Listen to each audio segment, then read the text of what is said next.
how this works. So this is our sugar house. It was actually a house, not originally a sugar house. We added the cupola, see the thing on the top, with the slats that lets the steam out. Okay? And basically how it works is we have 200-gallon tanks on the outside. You might have seen them. The top one has this pipe connected to it. So the sap comes down the pipe and into our evaporator. Pretty much the whole thing about making maple syrup is sap is mostly made out of water. Okay? See how that's water, the blue stuff. You want water in your syrup? No. No, you want sugar, the yellow stuff. Okay, so basically we're trying to get rid of the water to have more sugar in our syrup. So we have an evaporator pan, which is like boiling water at home, right? The water is leaving as steam, and the sugar is left behind. You really can't see in this, but this is a little model I have, okay? It comes into this front part right here, the flue pan, and this has lots of little finger things on the bottom.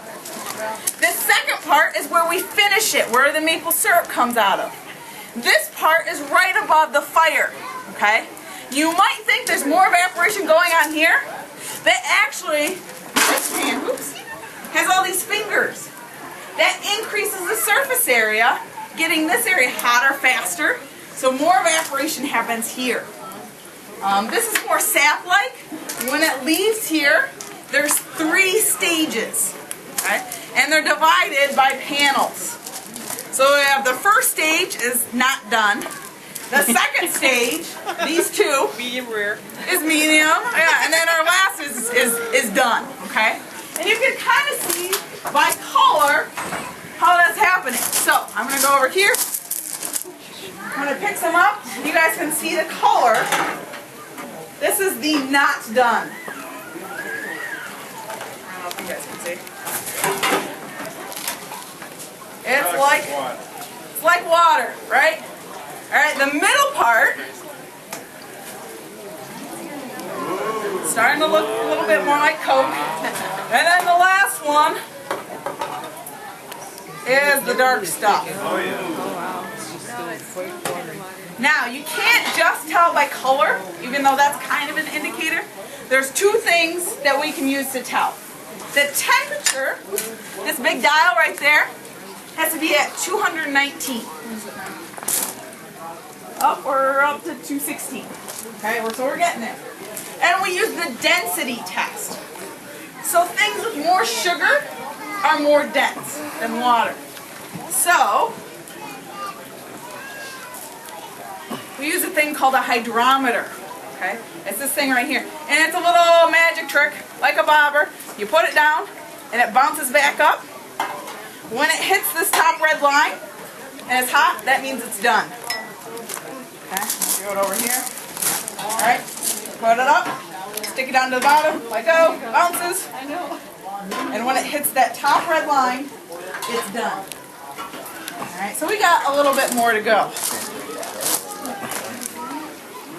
Once it's done, this is like the busy part of maple syrup making. It's while he is releasing the valve and dumping out that maple syrup, he's got to be pouring stuff in to the empty lane. If it gets too low, it can burn. Yeah, that's bad, right? Once he's done that though, he's collected it in here. Alright, who likes spider legs and little parts of sticks and twigs in your maple syrup? You?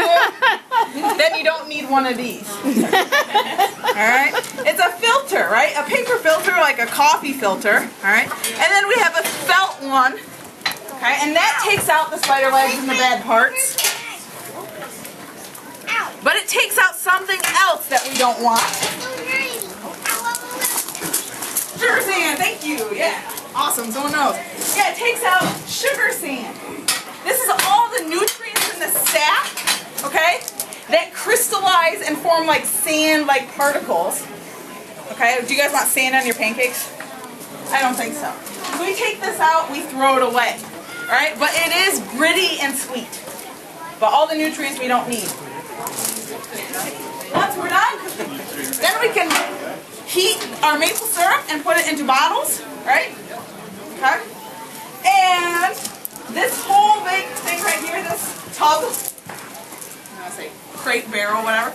about 40 gallons of sap. 40 gallons of sap, when boiled, will give you 1 gallon of maple syrup. Okay, this whole container will only make 1. That's it. Okay? How much we make depends on how long the season is. We need cold, freezing nights, warm days. Last year was really short. The buds came out, the sap went bad, and we only got 12 gallons here at the Nature Center. The year before, we got 48. Okay? So it depends on the season. And again, I got a map here of maple syrup production. This is the only area that you can make it. Canada is the #1 producer in the world, followed by Vermont, and Michigan, we're number 5th, or the 5th. Okay, so if you live in Texas, Florida, no maple syrup production for you.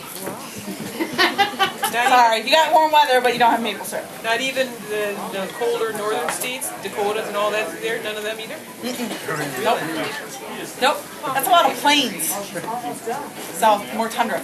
Are there any questions real quick? It's the trees that they don't have, plus they don't have the frost. Right, you have to have the frost and the, yep, exactly. Alright, with that, one. How do the trees get sap? That's their sugar stored up from the fall. It's moving from the roots out to the buds to make leaves. And actually, there's a play about that starting on every half hour if you want to learn about it some more. What maple trees are the best? Black maple has the highest percentage of sugar.